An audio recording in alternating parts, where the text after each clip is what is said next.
Army specialist Jesse Snow made it home in time for Thanksgiving, just not in the way his family had hoped. There's going to be an empty seat at our table, and the only thing that's going to fill it is memories.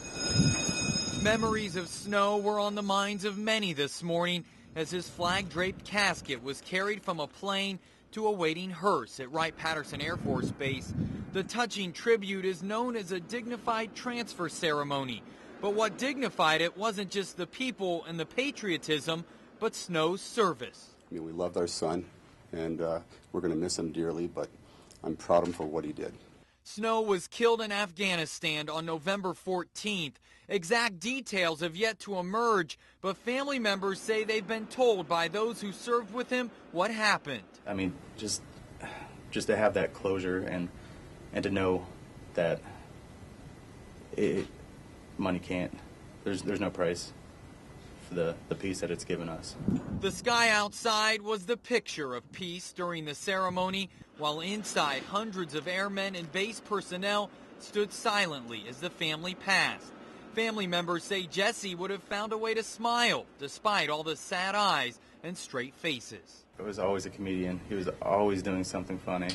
And no matter what you were doing, how mundane or monotonous the task was, he always put a humorous light on it. And this military family says it refuses to let that spirit sag. The enemy probably thinks they're breaking our resolve, but I will tell you something, this family's stronger than ever. Jordan Burgess, 2 News on your side. Right now, this is something you don't see every day. Police tape here surrounding the Harrison Township Government Center. Now, outside of here is where deputies found a shooting victim. In fact, inside of all this police tape at this point, you can still see his blood-soaked pants there. He was shot in the leg. He's expected to be okay. He was taken to Miami Valley Hospital. But deputies aren't sure if this is where he was shot, because over here is a car that the victim was in along with another person. So at this point, detectives are out here investigating things. They have talked to that other person. They've also talked to the victim, and they don't believe at this point that they're being completely truthful with them. So they are trying to add things up to see what may have happened out here. Now, one thing they do know is that deputies a little bit earlier heard what they thought was some kind of disturbance in nearby Northland Village. It could have been gunfire. They're not sure at this point. They think that may be related, but again, one of those things that they are investigating at this hour. But detectives are out here at the scene of a shooting here off North Dixie Drive outside the Harrison Township Government Center, and we will continue to follow this story as the morning goes along. But for now, reporting live, Jordan Burgess, 2 News on your side. What's in a picture? Is it more than just a smiling face? Does it contain a memory? Can a picture like this one even save a life? Ken and Ellen Blair say it can. And his dream was to touch this world and leave it a better place. And that's exactly what he was able to do. We didn't realize that it was going to be this way. On New Year's Day, thousands of people will see this picture smiling back at them from a float in the Rose Parade. The picture is of Ken and Ellen's son Don, who was killed 5 years ago when he was hit by a van while riding his bike in New York City. But he lives on through the organs and tissues he donated that saved 6 lives and touched countless others. It's a very difficult thing to experience when you lose a loved one, but there wasn't anything difficult about making the decision to leave this world a better place. In fact, Ken and Ellen work in the field of organ and tissue donation. On this morning, they had some help putting the finishing touches on this fluorograph of Don that will join 59 others on the Donate Life float. Friends and co-workers added a pinch of decoration with their hands and so much more with their hugs. Even after 5 years, you can see the support that they offer us, and we are so appreciative. So what is in this picture? Is it a snapshot of a life cut short, or a portrait of what life is all about? Because of all these people, their professions, his gift of life to other people, that made it happen, and he made a difference in the world. Jordan Burgess, 2 News on your side. That's right. I mean, you know it's cold out here when you step outside, but you might as well enjoy it. So that's why we've got a bit of a demonstration for you here. We've been doing all morning long. This is a tomato that I left outside overnight in these cold conditions. It is now frozen solid, as hard as a rock. It's like a killer tomato at this point.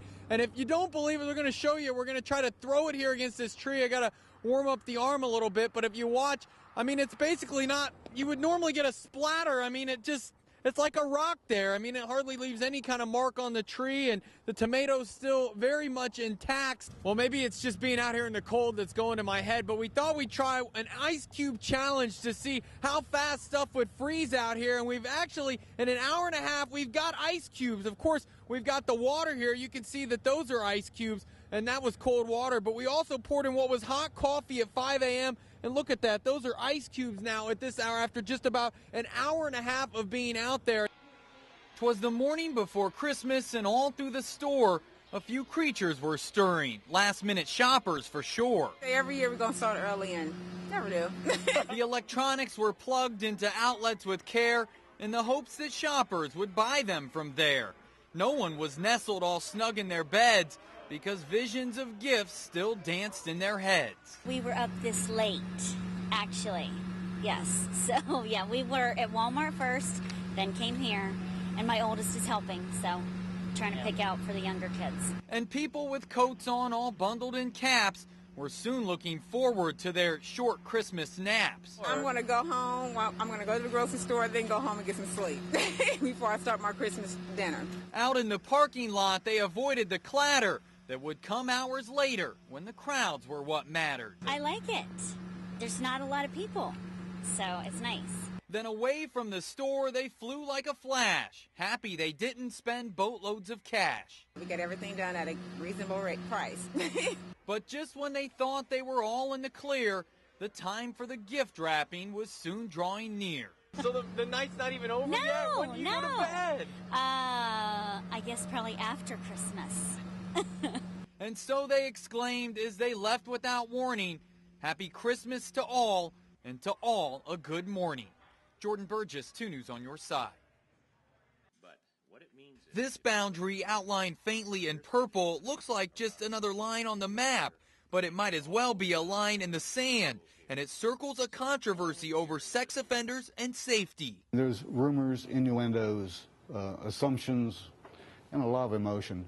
Tears were shed and opinions heard, but in the end, a Greenville City Council committee decided to recommend most of that purple boundary as a line sex offenders cannot cross. If approved by the full council, they could no longer live within 1,500 feet of a school, daycare, park, library, public playground, or ball field. I think it will ease concerns, emotions, perhaps fears. That line is an extension of the one created under state law that covers 1,000 feet and only includes schools and daycares. But not everyone's in favor of drawing it. I feel that there's a rush to judgment out of fear, and everybody's going to lose. Dr. John Graham runs the Good Samaritan Home. The program includes a handful of houses that Graham uses to help ex-offenders. Graham believes the boundary proposal is misguided. If you really want to make the community safer, we need to be removing those restrictions and then be dealing with mentors and community support services. And this house here is just like any other in the community. It looks like nothing special, but inside is what has people concerned. 3 sex offenders are living there in a re-entry program run by Dr. John Graham. Under the new law, this place would basically be shut down. That makes us, I believe, a place that denies second chances to someone who wants a second chance. And that greatly concerns me. The committee's report is due to council October 5th. Graham says if it's approved, he'll challenge it in court, meaning in this boundary dispute, the battle lines are drawn. Jordan Burgess, 2 News on your side. And that's why some of the parents are concerned, because their children... In a shop full of donuts, this may be the sweetest thing yet. A girl having her wish granted, all because of people motivated to give by someone who decided to take. Wonderful. That's a lot of love. Like most donuts, this story starts with a hole. A grainy surveillance video of a man swiping a special wish box full of cash from Bill's Donut Shop in Centerville. I thought it was very sad to think that there are people out there that would do something like that. But that's where the story takes a twist. The man was arrested, and customers started donating even more money. We've had businesses write checks, but the majority of it are to pennies, dimes, nickels, quarters, and it added up to about $4,000. That money provided more than a few sprinkles of hope for 12-year-old Jenna and her family.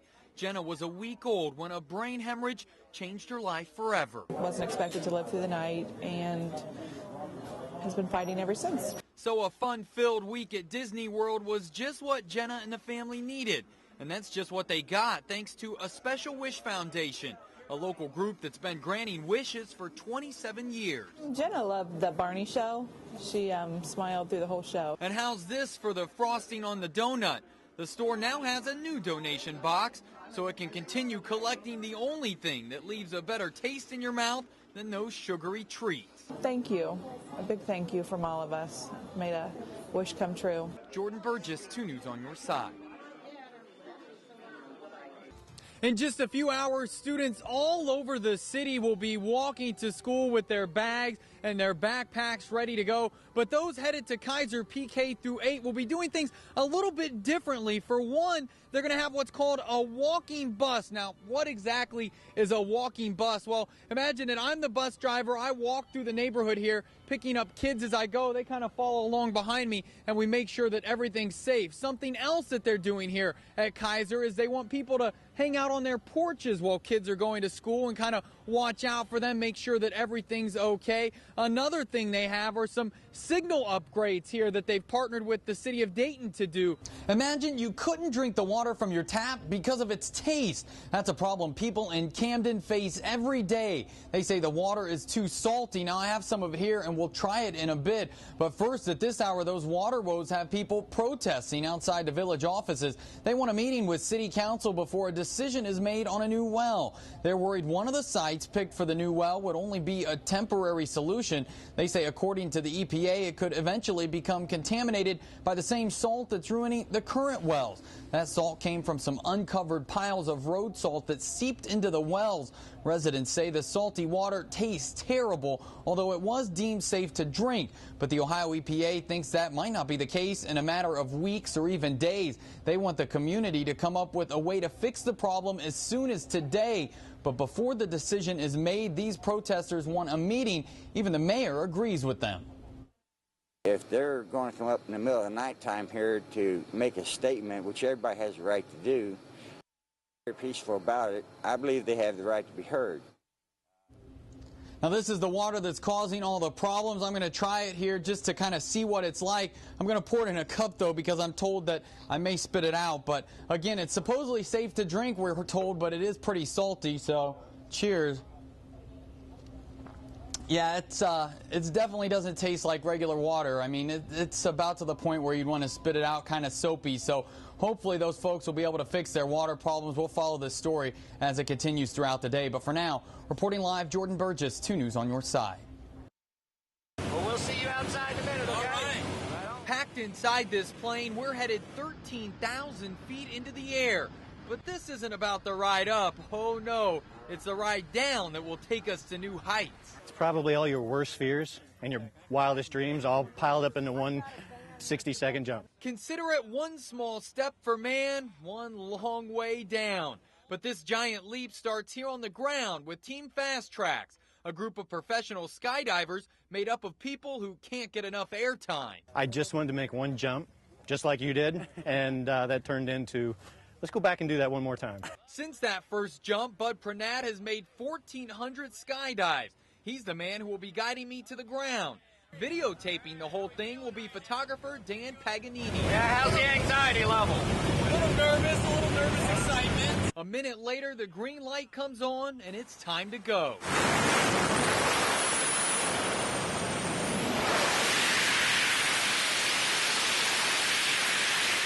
We fall about 1,000 feet every 5 seconds, but the feeling is more like floating.